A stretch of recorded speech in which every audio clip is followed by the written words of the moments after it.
Okay, so I wanted to talk about birth control because, I've been on it since I was 15, and every time I tell people I'm on it, they holy crap, you're on birth control. But then if I tell people I'm not on it, they're like, well, why aren't you on it? You might be having sex. And not only that, but it doesn't agree with a lot of people, and there's a lot of controversy within the realm of birth control, and I think it would be really entertaining and informative if you guys did do an episode on that. I think I would like that a lot. Thank you. You're listening to the Whisper Network. I'm Katie Boland. And I'm Emily Hampshire. On this show, we speak out loud about things women usually whisper about in secret. And today's episode is about something that a lot of people spend a lot of time thinking about. Like the young listener you just heard who requested this topic. See, we make dreams come true here at the Whisper Network. And it's something that everyone has a different relationship or experience with. It is birth control. It is. I'll take that again. I realized I just sounded like a... I loved it. It was like a Shakespearean actor. Yes. Well, it's just because we are both in the UK. Yes. And there's so much theater So many around. accents. Yes. So, today's episode is birth control. Even with me and Emily as a sample group of two, the way our bodies react to birth control is wildly different. Hormonal birth control has not been great for me. But it has helped me. I feel like helped is not a good enough word. It has, I think, saved my life in so many ways. Even though the not getting pregnant part is not the main function for me, it's mental health. We put out a call on social media for your birth control experiences, and they are, as you might expect, wildly different. Here's one voice note we got. I loved being on birth control. I went on birth control when I was 19. I took pills. I never had any weight gain. It helped my acne. My period was really manageable. I loved being able to control it to a certain extent. And it was great.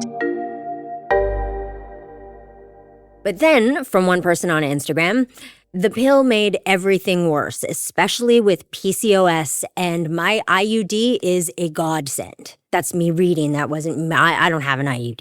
But. And from another, and this is now me reading, when I stopped the pill after 20 years, I realized I had PMDD. Us too, sister. But back on the pill for 6 months, we prefer the odds of stroke than not being myself half of the time. And then someone else... I was put on the birth control at 17, ended up with migraines for 8 years until I came off the pill, and they basically disappeared. So I don't know about you, Emily, but I've noticed that there are some influencers online who are really down on hormonal birth control. They call it toxic or evil.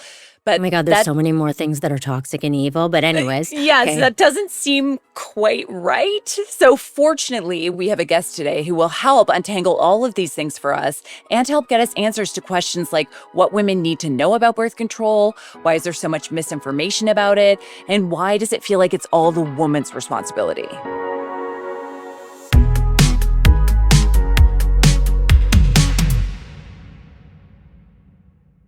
Dr. Danielle Jones is a board-certified OBGYN who has millions of followers on YouTube on her channel where she is known as Mama Dr. Jones. I love that. I love it too. She posts amazing explainers about many aspects of women's health that are funny and non-judgmental, and she is an incredibly important voice of reason online, especially right now. Given the current political climate in the U.S., where reproductive rights are under serious threat, Dr. Jones's no bullshit approach to debunking misinformation and empowering women with knowledge about their own reproductive health is more important than ever. And we are so happy that she is here to speak with us today. Hello, Dr. Mama Jones. Hi, Mama. Dr. Mama. Hello. Thank you for having I'm me. so excited to have you. So obviously your online presence and your online videos are amazing, and they're all so engaging and so accessible and very informative. And we think you're so good at it. But what made you decide to become a public face of women's health issues? Well, first off, thank you for saying that. I'm not sure that I decided to do that.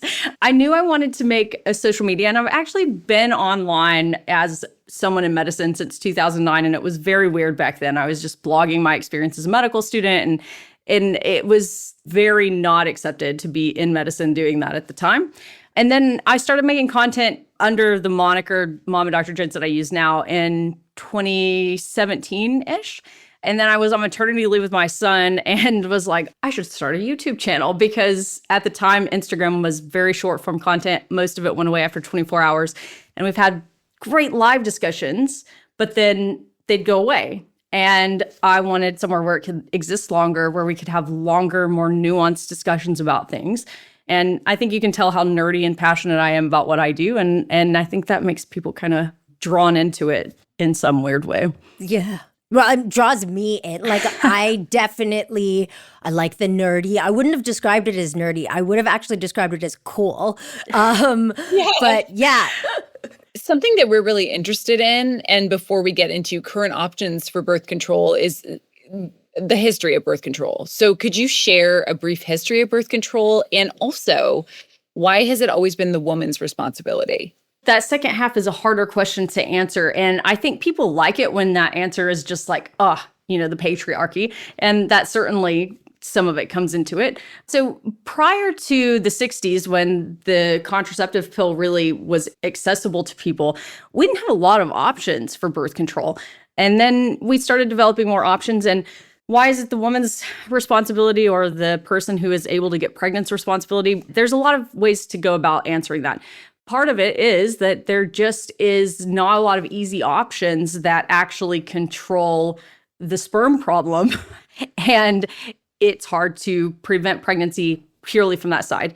Personally, I think there's also going to always be resistance to primarily contraceptives that rely on men, because you have to really trust somebody. So you have to be in a really dedicated monogamous relationship to fully rely on whoever you're sleeping with to be the one that prevents pregnancy. If you're not in a monogamous relationship, then that's like more people that you have to rely on. So there's many facets to that. And certainly some of it comes down to the patriarchy, but some of it also comes down to, if I'm the one that can get pregnant, I need to be able to trust the person who is preventing that from happening. And I'm always going to trust me the most.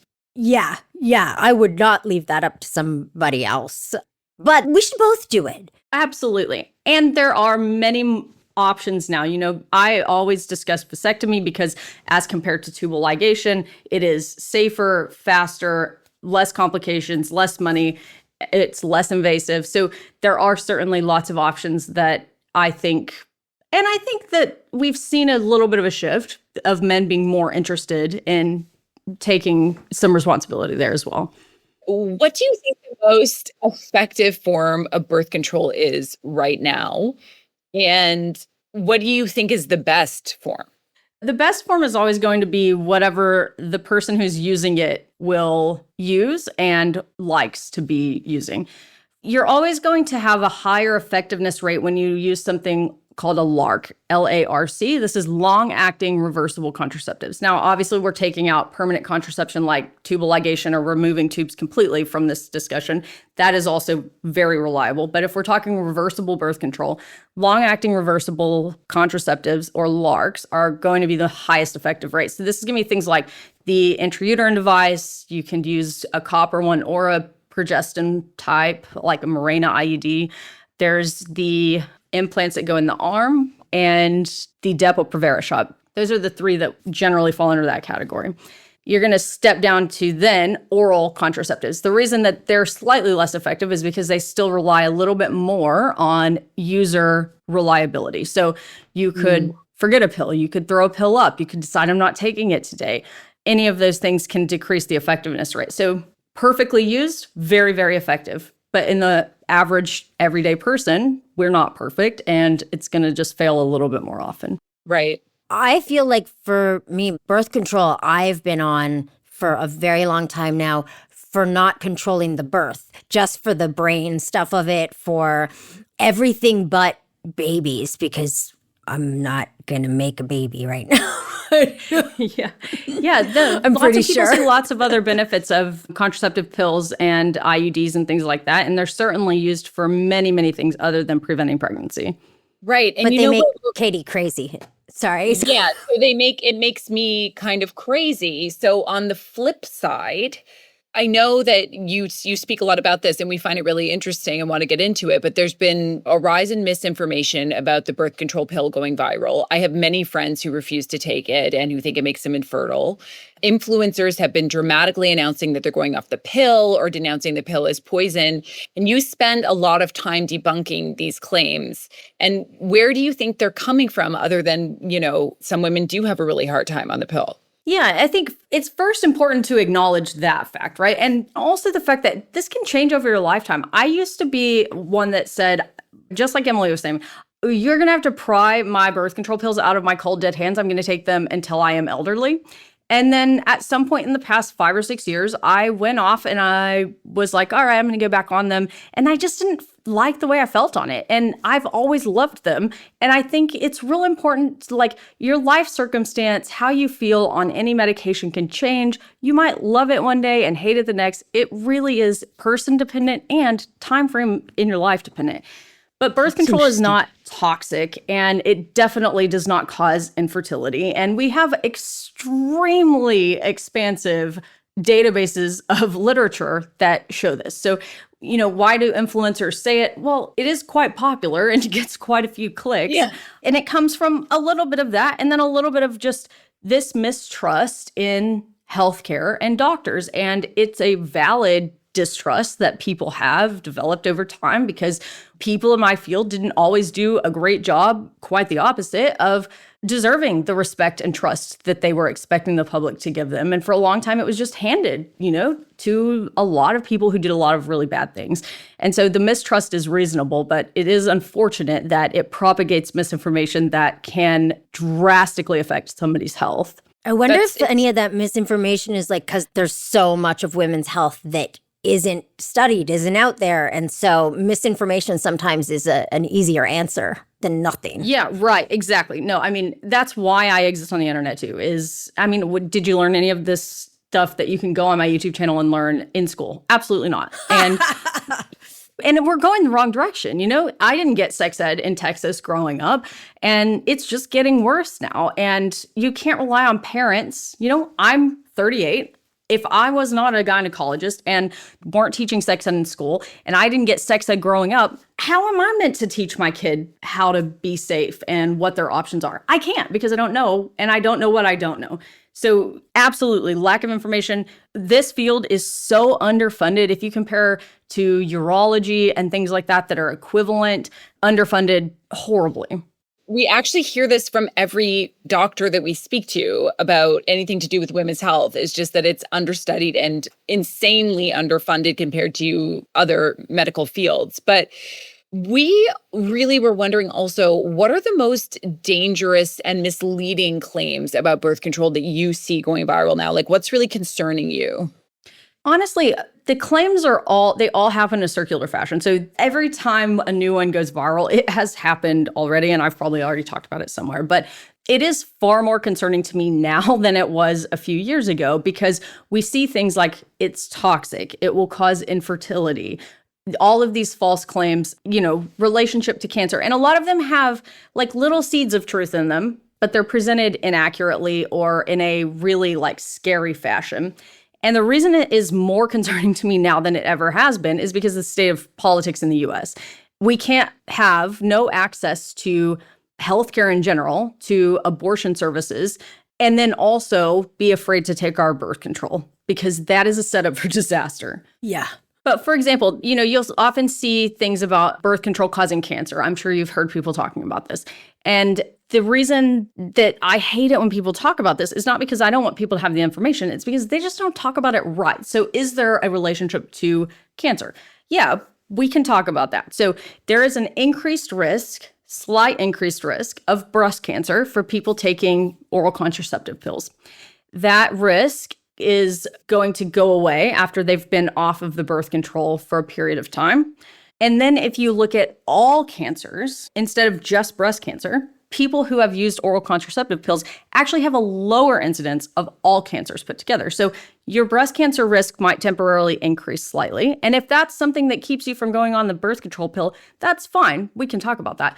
But all cancers, lower risk. And that decrease in risk does not go away when you stop taking the pill. It persists for 20 plus years after that. Wow. That is fascinating. Like, why don't people contextualize it like that? I've only recently heard about like medications that there's always the scare tactic of it, of like, you'll get cancer, or like even some of the weight loss medications and stuff, you'll get cancer. But actually, when they talk about the risk of lowering your obesity in that case is actually you're better. Like, I don't know the doctory terms, but better. Yeah, exactly. Live the benefit that you get from it is often different. So, and importantly, changing your cancer risk is not usually a reason to be on a birth control pill.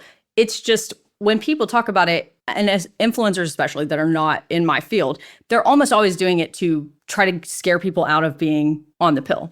And so they don't talk about it like that because that doesn't serve the purpose that they're trying to meet. Or the purpose is to get clicks. I think that anything that's fear-mongering is, I go towards it. Yeah, honestly. And I follow most of the people that I hate what they make on the internet because I want to know what they're doing. It's very helpful to me to look at these people who have no expertise, but they seem to be just really good at getting their points across, really stupid points a lot of times.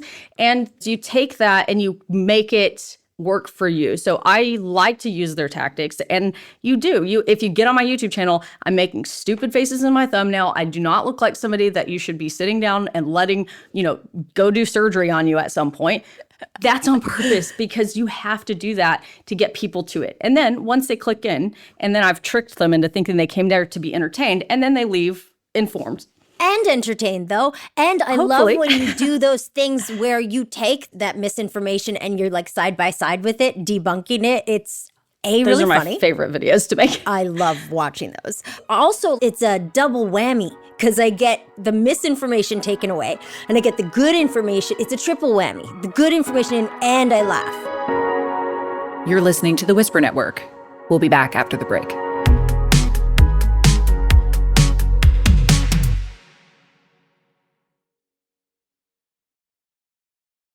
Can you talk to us about, and I think this would put a lot of women's fears at ease, but like how well studied is birth control? The contraceptive pill, we've just been talking about how underfunded and under-researched most things in this field are, but the contraceptive pill has extensive research. So it's one of the exceptions to that. That and the HPV vaccination are two of the most studied entities we have in healthcare, honestly. And HPV vaccination far exceeds probably any other vaccination that we have data on at all. But There is a plethora of data. I could talk about published articles that are well done and very expansive on the contraceptive pill for probably 3 days straight. Okay, so I think that that's really amazing for you to say out loud, because I think a lot of women think that it's just forced on them and it's the only option and that we should just be going by when we're ovulating. And I have so many. That's why I track my ovulation. And like a couple months ago, I ovulated like 5 or 6 days earlier than I ever do. And if I wasn't also using something to prevent pregnancy, I would have gotten pregnant. Like, it's not fail-proof for me. And this is my whole job. And my entire interest is in that. And I can still mess it up. So it's okay, depending on someone's level of risk aversion. And that is important too. You said people feel like the birth control pill is the only option it's pushed on them. Well, they feel like that because a lot of times it is. People do have that pushed on them. And there are doctors and other healthcare providers who are just like, here's a pill, it'll fix your endometriosis or your painful periods. Or they just don't want to mess with it. They don't want to talk about other options. So people feel like that rightfully. And there's nothing wrong with just tracking your ovulation or using an app if you know how to do it, and depending on your level of risk aversion, right? So if I think, oh my God, if I get pregnant, I'm gonna kill myself, probably not the best option for me. But if I am like, I don't know, I'll figure it out, then yeah, it just depends. I feel like birth control was advertised to me as a teenager for everything. Like, it'll get rid of my acne, it'll make my boobs bigger, it'll do all these things. And so I hesitate to say I fell for that, but I did do that and it worked for me. Like it did get rid of my acne and it did make everything better. And I know that's really person dependent, but I feel like those were the ads though. It was never about like you won't get pregnant. We don't hear those stories a lot, though. You know, people don't get online and go, listen to how much I love my birth control pill. No. Why won't someone pay me to do that? Because I would, and it would be genuine. A lot of women, as you said, are just given birth control as a blanket solution to many other underlying health issues, whether that's endometriosis or acne or regulating emotions. Why is that done? And how do you feel about that being done? And is it actually always helping those things? Or is it just a sort of like, well, here's throwing spaghetti at the wall. We don't know anything really about women, so good luck.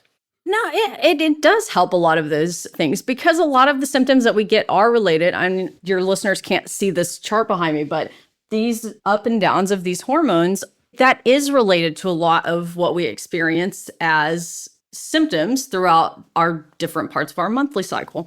So it does work for a lot of things, and that's why it's used for a lot of things. And the risk of birth control, that's another thing that is always going around as like a big, fear mongering, as Emily was saying, point of, oh, the risks, you're going to get blood clots or you're going to have a stroke or all of these things. And, those are risks of contraceptive pills.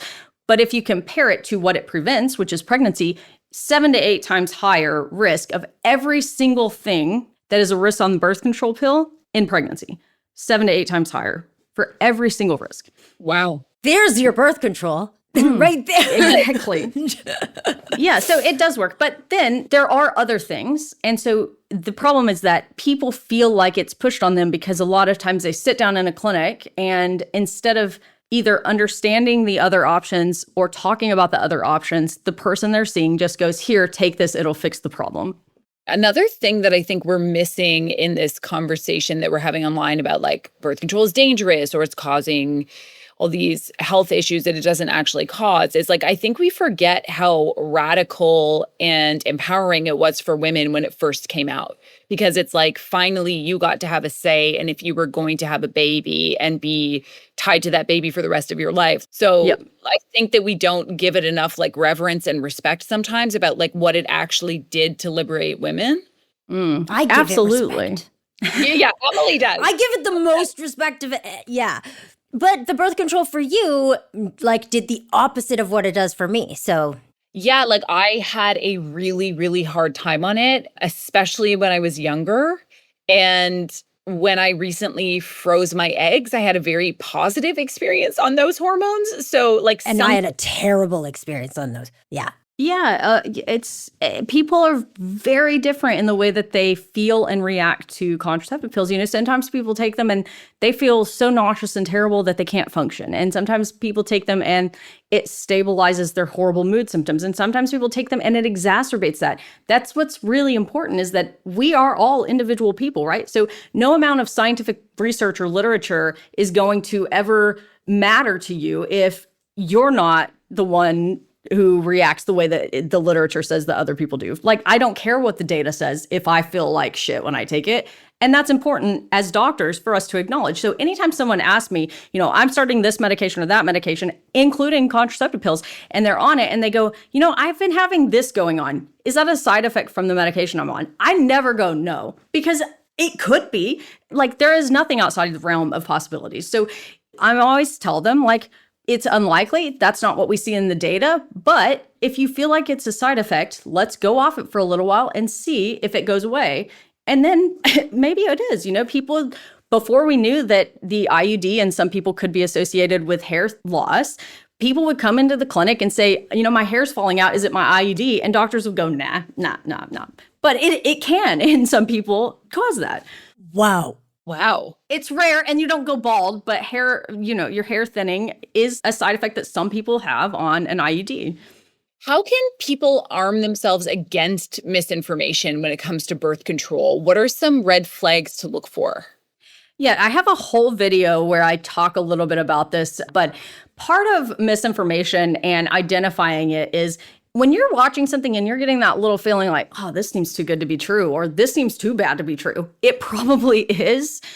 And taking a real critical view of who is the person giving me this information? Why do they have authority of this over me? Like, why do they know something that I don't? If they're telling you that something is like, oh, this is your doctors don't want you to know. We don't care. We want you to know anything you want to know. That is a red flag. This person is about to tell you an absolute load of bullshit. That's so funny because that is such a line. Like, your doctors don't want you to know this, but I'm like, what? I don't care. I want people to know everything. That's how all those videos start. It's like, yeah. It's like, why? And like, hello. They're going like, oh, they make money writing you birth control scripts. Excuse me, do you know I make way more money delivering babies? If I have to go do a C-section on someone, I'm going to make way more money than writing a birth control script that actually gets me nothing and takes a lot of time. And then another thing I always tell people is go take a look at what this person is selling. If they are selling something that directly benefits from you believing whatever they just said in that video, they're probably lying or exaggerating. So, and most of them are real, they may not even know that they're lying themselves because there is a little kernel of truth in the information where it starts for most of them. Just like the cancer thing we were talking about earlier. There is a kernel of truth there, right? And an important thing for us to talk about. And sometimes you'll hear people talk about like getting blood clots. And you've probably seen all the commercials for Yaz and things like that.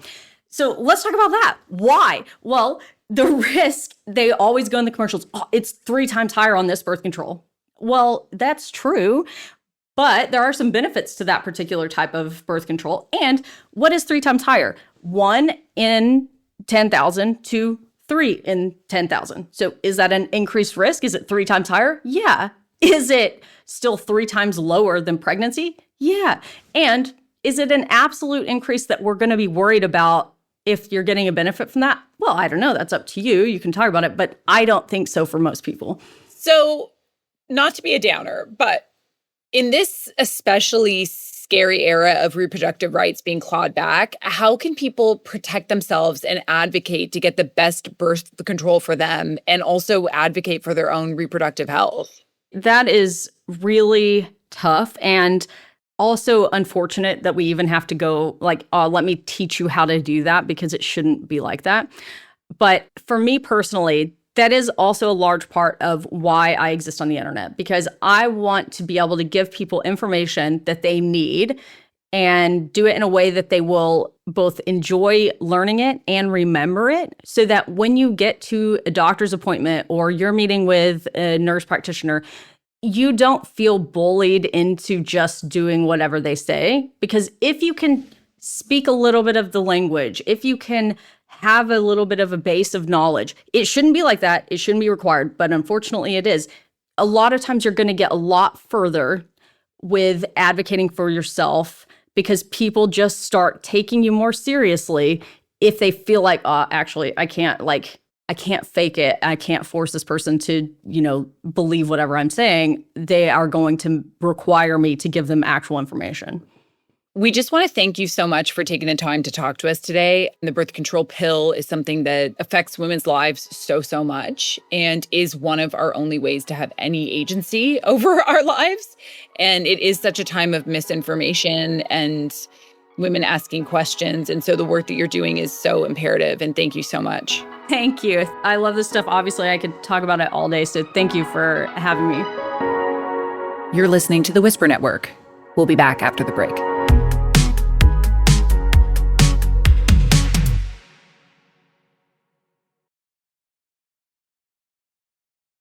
Emily, I thought that was a really, really interesting conversation. She was quite fun to speak to. And I felt, I would feel so at ease if I had an OBGYN like that. I know. I think that's her superpower. I think that's also like her superpower on YouTube and TikTok. I found her so, I'm glad she lived up to my expectations of having watched her. Because usually, don't meet your heroes. But she was so exactly herself. And herself is me, we are very different. I have a very limited attention span to anything that is boring science. You have to put some sprinkles on top for me to really get into it. And she does that. But the sprinkles are science sprinkles. Yes, totally. And back to her superpower, I do feel like it's empathy. And I also think she's a good performer. So I was like, I don't really get why you weren't like a YouTube actor or comedian. You know what's interesting? I feel like we somehow have magically either lucked out or the Whisper Network that we attract people who are like kind of, oh, I don't know what the word is, just like cool? Yes. And people who are like, yeah, tear it all down. Yes. It always makes me happy that I'm doing this when, I didn't want to. And then we have a guest on like her and Dr. Jen Gunter and these women who I'm like, oh, I want to be like this. I don't want to be embarrassed of this stuff. I want to like say vagina. You just did. Yeah, I know. So proud I didn't of say you. it as well as they do, but baby steps. But anyways, Baby steps and look at the progress. I know. I just think it's so important though to have like role models like that. Yeah. I didn't have anybody who said the vajayjay around me. I know. We had Dr. Ruth. Oh But, yeah, we did. that was it. And you would have to watch it really late at night. Or But Sex with Sue. We had Sex with Sue. we had sex with Sue. But I mean, we didn't have sex with Sue. no, not us. Yeah. But the thing that really struck me after our interview was even though she is pro birth control, she had a lot of space for women who were like, I don't like it. I can't be on it. Like, I felt she was very open to that POV, which normally when you're talking to a doctor who has a somewhat fixed opinion, I liked that she was like, yeah, then it's not for you. So what was your biggest takeaway from this episode? What did you learn? So what I learned is that birth control actually prevents more cancers than it causes. And also, I feel like she debunked a lot of misinformation about birth control, which made it less scary to me, even though I understand why lots of people don't want to be on it. Okay, so you stole my answer because that blew my mind. And I feel like if people knew that, because like there is so much misinformation but like the misinformation really becomes the headline, right? That like it gives you breast cancer or something, but like it's never the whole story. Yeah, a lot of let's say the influencers on YouTube and TikTok and Instagram that find birth control to be toxic, I call them the wellness girlies.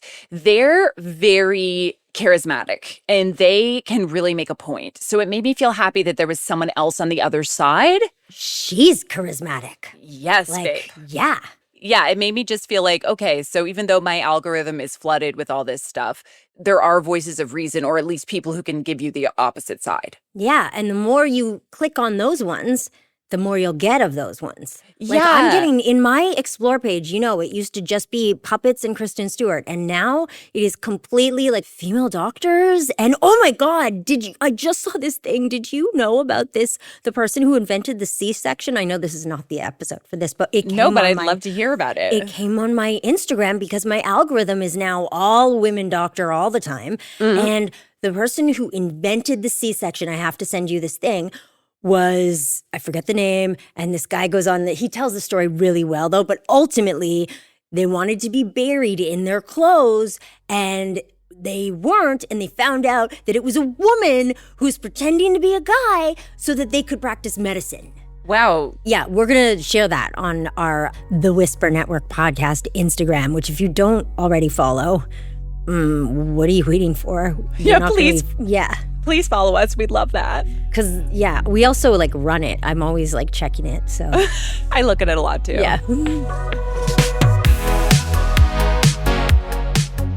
Well, that's our episode. I'm sorry, I got totally sidetracked because of my algorithm, which is completely changed because of this podcast. But that is our episode for today. And now, as always, we want to hear from you and what you're whispering about. And what do you want to hear us whisper about next? Yes, and you also have to tell us, because if you did listen at the top of this episode, you ask and you shall receive. Yeah, so send us an email or leave us a voice note at our website, thewispernetworkpodcast.com. And this is very important. If you like what you have been hearing, please share it with the people in your Whisper network. And again, very important, do not forget to rate and review us in your favorite podcasting app. I was looking at our podcasts and stuff, and I realized we can give ourselves stars. I gave us 5 stars. Oh my God, me too. 5 stars. Would Yeah, I already did. recommend. I would recommend, yeah. Yeah, so can you guys do that too, please? Because, It would help us. yeah, and we are 5 stars. Yes. Confidence. So I'm Emily Hampshire. And I'm Katie Boland. And we will see you next time. The Whisper Network is produced by Antica Productions. Our senior producer is Allison Broverman. Samantha McLean is our development producer. Laura Reguer is our executive producer. And Sydney Fior is our production manager. This episode was sound designed by Philip Wilson with theme music by Michael Boland and Nathaniel Smith. This podcast is hosted on Acast. That was good. Thanks, honey.